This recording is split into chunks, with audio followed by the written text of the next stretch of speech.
O que tu tava fazendo antes da internet? Eu trabalhei 12 anos na TV aberta. Comecei como estagiária no SBT. Olha lá. Eu queria porque queria ser repórter de guerra. De guerra? Eu queria ser correspondente de Por guerra. quê, mano? Sei, eu tinha um fetiche. Queria levar uma bomba na cara. Eu sempre gostei de viver perigosamente. Eu lembro que na faculdade era pra fazer um jornalzinho. E aí eu fiz um jornalzinho pra prostitutas.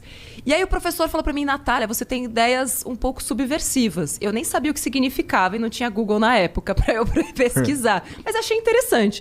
Porque eu passava todo dia ali na Avenida do Jockey.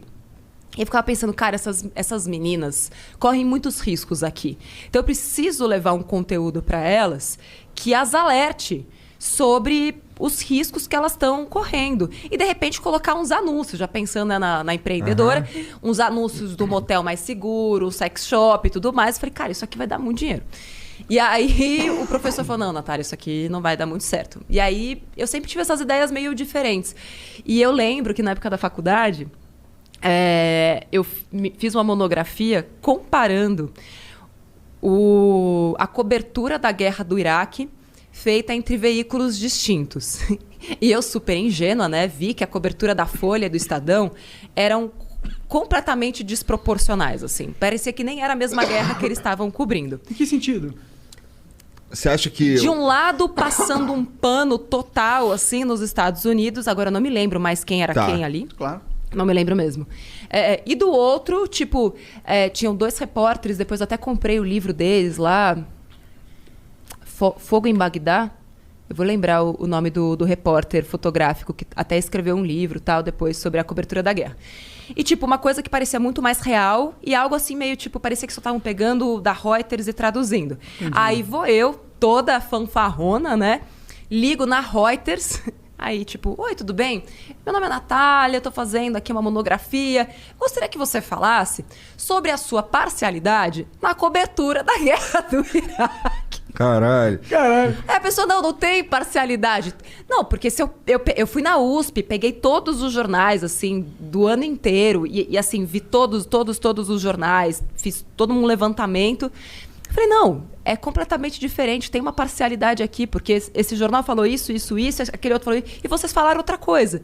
E a pessoa desligou o telefone na minha cara. E eu tirei 7. E aí eu fiquei com essa coisa da reportagem de guerra. E aí no SBT, eu queria muito ser apresentadora. E aí disseram pra mim... Eu pensei que tu fosse ficar puta com jornalismo e, sei lá, vou agora fazer outra parada. Não, eu era muito obcecada, sempre fui. Eu queria ser repórter e apresentadora, eu era só estagiária. Meu chefe, tipo, me esculachava o tempo inteiro. Falavam pra mim que eu nunca ia conseguir ser repórter ali. Caralho. Nunca. E às vezes até, tipo, falava, você vai escrever o que o repórter vai falar, tá? Só que você não vai aparecer na câmera. Quem vai aparecer é ele. Então, assim, você faz o trabalho dele, ele aparece, mas você não vai aparecer. Isso era claro, assim, aberto. E aí eu falei, não, eu vou ser repórter e apresentadora. Aí fiz curso de locutora noticiarista, eu pedia pra trabalhar, pedia pra ir pra rua, assim, aquelas coisas que ninguém queria fazer de domingo, madrugada. Eu falava, não, manda eu que eu quero ir e tal. E aí apareceu uma grande oportunidade que deram, que era pra eu fazer um quadro de celebridades no Jornal da Manhã. Eu chorei o dia inteiro. Falei, cara, eu mirei no Cabrini e acertei no Nelson Rubens. Nossa. Você chorou de tristeza. De tristeza. Entendi. Tipo, minha carreira já estava começando arruinada. Mas eu falei, bom, Deus, mirei no Cabrini, não deixa de ser uma guerra, né? Celebridades e tal. Eu falei, bom, se é isso que estão me dando... Vai lá. É isso que eu vou pegar. Era um passo. Aparecer na TV, né? É um bom jeito de ver. Né? Enxuguei as lágrimas, falei, beleza, agora eu vou fazer isso. E eu já mirava num salário, eu ganhava 900, mas eu mirava também no salário do Bonner, que na época eram 60 mil reais. Que eu pensava, se o Bonner ganhar 60... Ganha 60 mil reais naquela época? Naquela época, tipo... Não, tô ligado, que ele deve ganhar atrás. agora uns milhões agora. Provavelmente. Talvez nem tanto. Não, então... E eu falava, não, vou ganhar, se o Bonner ganhar isso, vou ganhar também. O que eu preciso fazer para chegar lá? Já criei toda a trajetória, não sei o que, criei o plano, beleza, vamos executar. E aí, fazendo muita renda extra, trabalhava na TV Jockey naquela época. Eu não entrevistava cavalos, eu entrevistava pessoas. Mas era um bom jeito de ganhar uma renda extra, porque eu ganhava pouco no SBT. A TV Jockey é sobre cavalos, é isso? É sobre cavalos. É sobre eles competindo ou é sobre eles criação competindo de cavalos?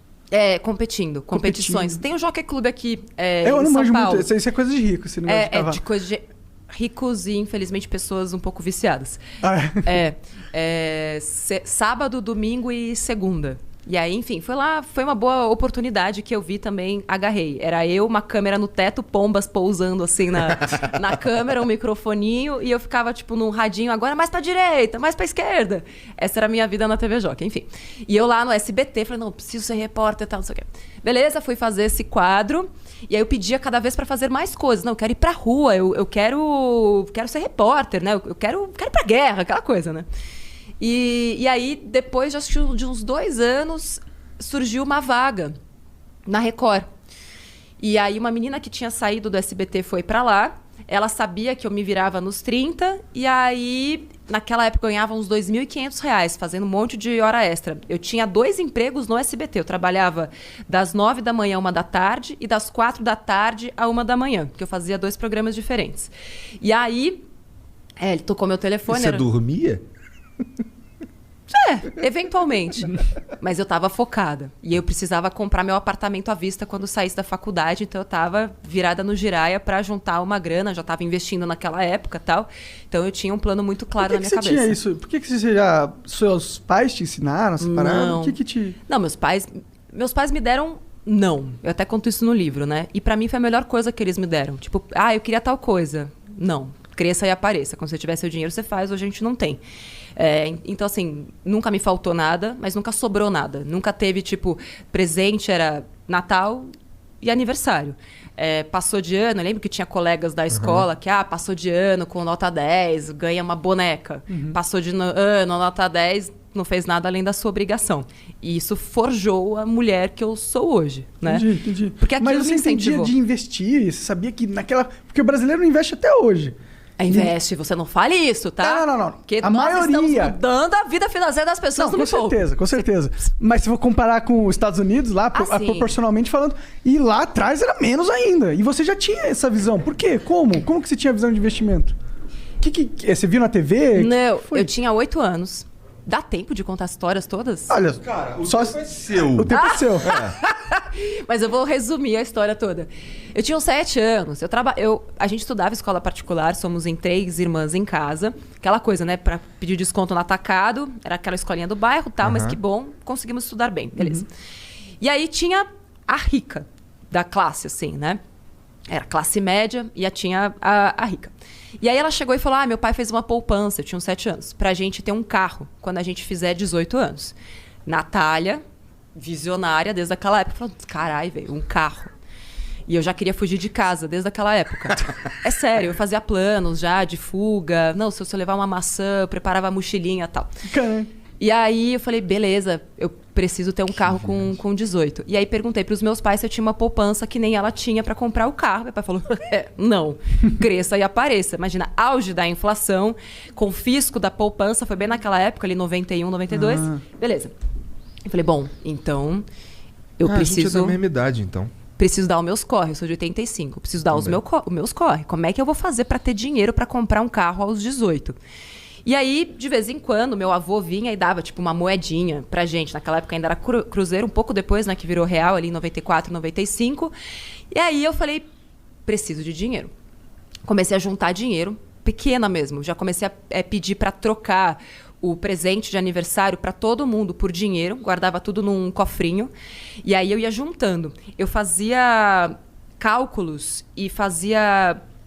eu fiz um alfabeto... Doida, eu sei. Eu fiz um alfabeto codificado para que só eu soubesse quanto dinheiro tinha no meu cofre. Quantos anos você tinha? Eu comecei com 8, mas o alfabeto codificado foi com 9. Para as minhas irmãs, caso tivessem acesso ao meu cofre, se elas tirassem dinheiro de lá, só eu ia saber que elas tiraram, porque eu tinha o alfabeto codificado. Exatamente. Quando eu falo essas coisas, eu falo, mano, eu tinha um problema muito sério. Não, eu não Eu sei acho- como eu que acho você pensou incrível. isso com 9 anos. Só isso. Porque eu tinha um pensamento, eu sempre pensei no longo prazo, Não, sempre. não, isso não é pensar a longo prazo, cara. Isso é criar um código em línguas pra... é trocar o presente por dinheiro. What the fuck? Quando eu tinha 8 anos, eu não sei, eu nem falava direito, pô. Eu acho que será que o homem é mais retardado nesse Olha, sentido, eu sei cara? que eu sou mais Então, retardado. eu também. Não, eu sei que eu sou... Assim, nunca conheci nenhuma história semelhante. Mas, de novo, depois estudando a economia comportamental e tudo mais, e assim, eu fui fiel ao meu plano até os 18 anos de idade. E quando eu percebi que eu não ia ter dinheiro suficiente fazendo só as manobras que eu usava, eu comecei a ganhar dinheiro das formas que eu podia. Então, eu ia para 25 de março, comprava camiseta, fazia tie-dye e vendia na escola, fazia umas pulseirinhas lá de barbante e vendia na escola, promovia uns bazares na minha casa, comecei a fazer propaganda, porque eu descobri, tipo, uma vez me chamaram para fazer teste de propaganda, eu tinha uns 12, 13 anos e ganhei R$50 num dia. Eu comecei a infernizar minha mãe, eu quero fazer publicidade, eu quero fazer propaganda. E aí, então, na minha adolescência... Fiz muito desse tipo de coisa. E aí, com 18 anos, naquela época, eu tinha R$6.800. Entendi. O que hoje equivaleria a R$25 mil. Enfim, e eu Dá pra comprar um carro. Não, dá pra comprar um carro usado. eu queria um Escort conversível. R3. Dava para comprar um bug. No caso. E eu ficava finais de semana olhando o jornal e circulando qual era o carro que dava para eu comprar. E eu lembro que tinha um carro repetido. 2. Um era um bug e outro era um Jeep Willys, 88. Nunca vou esquecer. Todo final de semana ele tava lá e falava, tomara que ele esteja aí ainda quando eu fizer 18. Porque era a única coisa que dava para comprar. Enfim. E o que aconteceu? Não tava... No fim das contas, a minha madrinha tinha feito, sem eu saber, um consórcio para mim, no meu nome. E quando eu fiz 18 anos, ela foi contemplada. E eu nunca soube Na sorte, disso. assim? Na sorte. Vai lá. Pô, aos 18. Eu não sei se ela deu um lance, porque eu odeio consórcio. Então, assim... Não é legal, não incentive consórcio. Não Minha mãe tá incentiva. fazendo um consórcio Não nesse incentiva. momento. Eu não gosto de... consórcio. Eu fiz um consórcio pra comprar o primeiro carro e foi uma experiência meio bosta. Não gostei, não. Assim, eu não gosto. Tem vídeo no canal explicando por que eu não gosto de consórcio. Mas, enfim... E aí, a carta era de R$11.900. E aí, deu pra comprar um casinho peladinho, mas que era maravilhoso. E aqueles R$6.800... Falei, bom, isso aqui vai ser o meu primeiro passo para o meu apartamento quando eu sair da faculdade. E aí que eu comecei a investir, porque até então eu nem sabia que existia investimento. Eu fico pensando, eu já fiz esse cálculo, né? De quanto dinheiro eu perdi dos 8 aos 18 Nossa! por não ter investido, nem que fosse na poupança, que naquela época até rendia. Hoje é uma bosta, tá? Poupança, não faça isso.